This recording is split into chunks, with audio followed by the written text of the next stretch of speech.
that aren't acceptable, and it can adhere to those behaviors. And then it's demonstrating to me that it grasps a concept, even if it doesn't grasp the concept of exactly why a behavior is wrong, other than the society will enforce it. They're getting that this behavior is okay and this behavior is not. And they will follow that to a degree, but they will also rebel against it sometimes. So they are thinking about this. I mean, they are weighing what I want versus what the group will accept. And I think that's what... Part of my question is, what is the theist response to this, that, you know, some animals have morality? Whether or not we both agree on which animals do and which ones don't, I think from a scientific basis, it's overall that some animals do. What is the response to this? I mean, have you had any callers on this? I think they say something similar to what you're saying, in that they see the same thing happening with people, but they say it must be different. I mean, that it's different. We're doing it because we think about it, but other animals aren't thinking. They're just robots. And I totally disagree with that, but I agree that some, I just don't think that wolves do. I think that monkeys and elephants and some that with the ability to reason do, but I don't think that wolves do. I think it's more of a rules thing and something that for instinct for the pack. Well, that may be something we just disagree on. Yeah, you know? because I think we're driving. But I think we are agreeing on the fact that other animals show signs of it, and right. No, I totally agree with many that. other animals do. Where they draw the line. We have this debate in philosophy. It comes from a biological. What's morality? What doesn't count as morality? Talk about this all the time. We even had a science major come rather than talk about this. And actually, she was a girl. She you did, and we were just arguing back and forth. It did come to the conclusion that animals do, whether or not which ones do or don't is irrelevant. I think I just don't understand how they could ignore that. Yeah, and it's dangerous to attribute human characteristics to other animals. To say, oh, they feel happy about this, or they feel whatever. It's dangerous to do that, and so I think one of the challenges in these studies is to make sure it really is something like a human moral code, and not just some sort of invention of the people doing the observations. And so that's another area where it's dangerous, I think. But even our own morality, when you strip out things that are enculturated or that are, and it's hard to, I mean, I understand that you're always going to have some level of culture, but when you're going through like higher laws, like for example, copyright laws, but when you're talking about a basic level of morality, about, you know, don't hit somebody, don't go around killing other people in your society. I mean, this is, to me, par for a wolf pack. That is the level of morality they're operating on, and to me, that's the level of morality that is required for a society. You can build on that if you want to get to copyright laws, but really the basic moral instinct of killing other people in your society that you rely on to survive in is not a good idea. But when people aren't killing, I don't think that's necessarily what they're thinking. I think they just don't think to kill everybody in their society. But I think the reason is that from an evolutionary standpoint, we've developed empathy and sympathy and compassion, just like other... Yeah, we need to rely on each other so we can get where we are. But I don't think that most people think about it. I don't think we sit there and say, the reason I don't kill everyone else is because it would be detrimental to myself.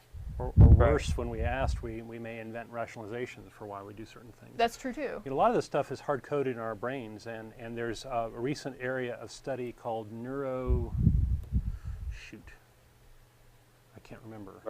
But it's basically science and philosophy can grasp the bridge and what is morality and what isn't morality at some point. I think they need to plug back in, but this seems to be exclusive at this point. One has one definition, one has the other. Yeah, I do think there's a lot of theists that write to us that claim that human beings are uniquely moral, and I think they're wrong. I agree. And I also think that there's some that would just simply sidestep it and say, oh, God just put those instincts into those animals and they're not really thinking. But I don't think that flies when you look at behavioral psychology in animals. I mean, the study with that I just said, it just explains that. The monkey he would just starve to death so he would let another monkey, because he didn't want the other monkey to get shot. I think, to me, that's morality.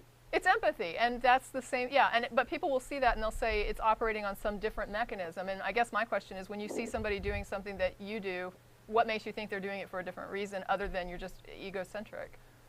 Right, meaning, meaning you're doing it because you don't want someone to do that to you. It is kind of sad that you would have to prove, that I would have to prove that I did what you did for the same reason if it was the same reason. I mean, I understand it might not be. I understand one day they might find that that's not true. Like when vivisection was in vogue, part of that philosophy was that animals don't really feel pain, they're just acting like they're in pain. And I mean, when you're seeing an animal crying and screaming and flailing, to sit there and say, yeah, it's acting like I would act if I was in pain, but there's no proof that it's in pain, so therefore it's not. It's like, well, the demonstration should make you assume that this is what you would be doing for a similar reason until and then when you demonstrate, I think you go with like and like, and then you try to demonstrate otherwise. But to just make the assumption that this can't possibly be real pain because it's not like me, I don't know where that comes from. Seems cruel to me. It is cruel. Yeah. Anything else, Derek?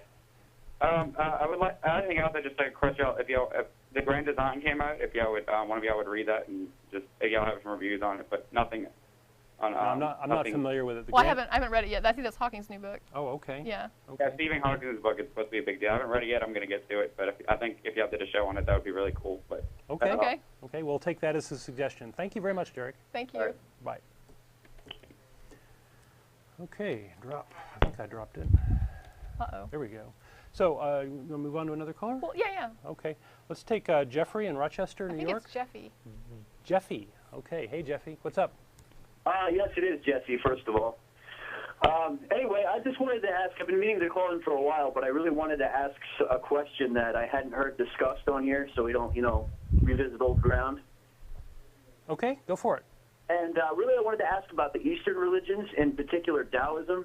I read the Tao Te Ching recently, and I understand that there are Taoists, or a sect of Taoists who have deified Lao Tzu and turned him into kind of a Buddha figure.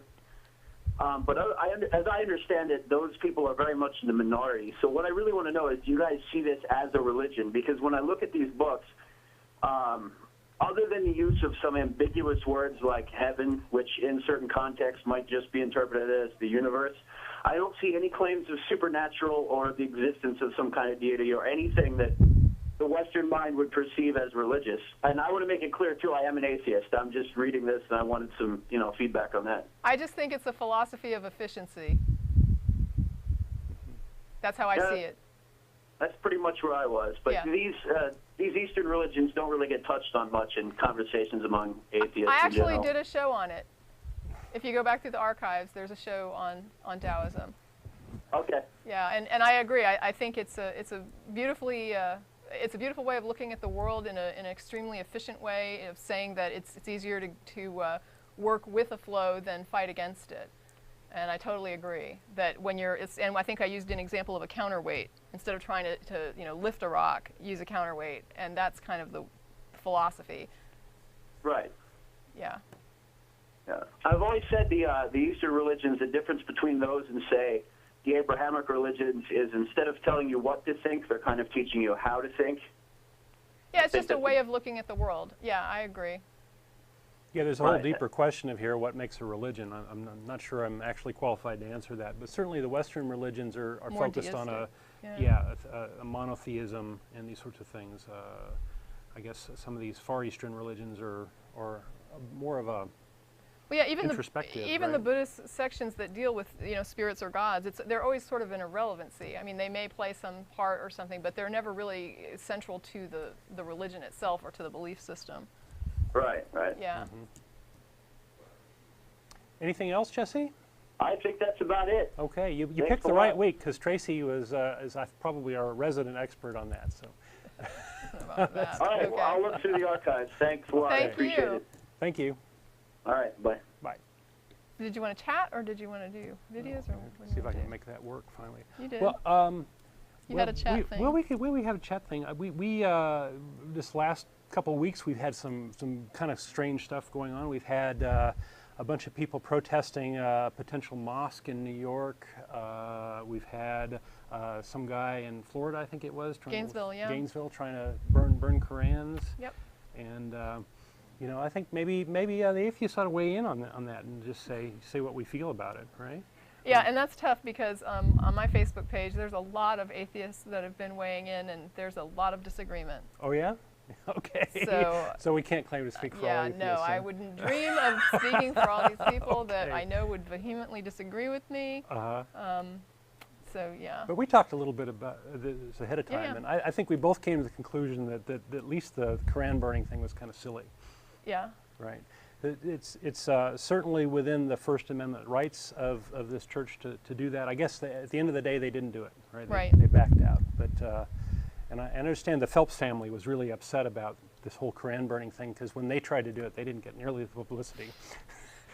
And it seems like that's what the whole purpose is publicity and having a little childish temper tantrum. And, it is. And by inflating this into this giant thing, we're just giving way too much attention to childish behavior. Yeah, I mean, from a pure publicity standpoint, sometimes the simplest ideas are what goes wild, and I was so amazed. I mean, even if he just stumbled on it I don't know if he had any inkling that it was going to get this big, but if you couldn't hire a marketing firm to guarantee you the level of publicity that he generated with this one thing, not even advocating or calling for a ban, but just as a demonstration burning the book. And man, he got worldwide attention. I could not believe that. Yeah, I don't know what it is maybe the zeitgeist of our culture is this way, or then there's a slow news day and they just decided just to jump on that, because the news media seems to focus on one thing to the exclusion of everything else occasionally, right? It was very strange. It was very strange. So yeah, we both agree he got too much attention. But he was also trying to say, oh, well, I won't do it if you guys don't do this mosque in New York. And it's like, well, you know, it's just a bizarre battle of ideas. I mean, it was such a bizarre battle of ideas. And what was funny is they were holding each other almost hostage by consent. Because when you do something, I can either get offended by it or laugh at it or just not even, or ignore it, whatever I want. My reaction to that, I can look at that and say, you know, am I going to let this get to me? No, I'm not. And it was the fact that they agreed to be offended. So it's like, I'm going to be offended if you burn this book. I'm going to be offended if you build this building. Mommy, Jimmy's staring at me. Right, and it's like, you really can disregard it, but you're choosing not to. And so he's got you by, you know, the proverbial balls, because you are letting him get the reaction that he wants. That's what blows my mind. And you see these people who are just like hopping to let somebody else control them.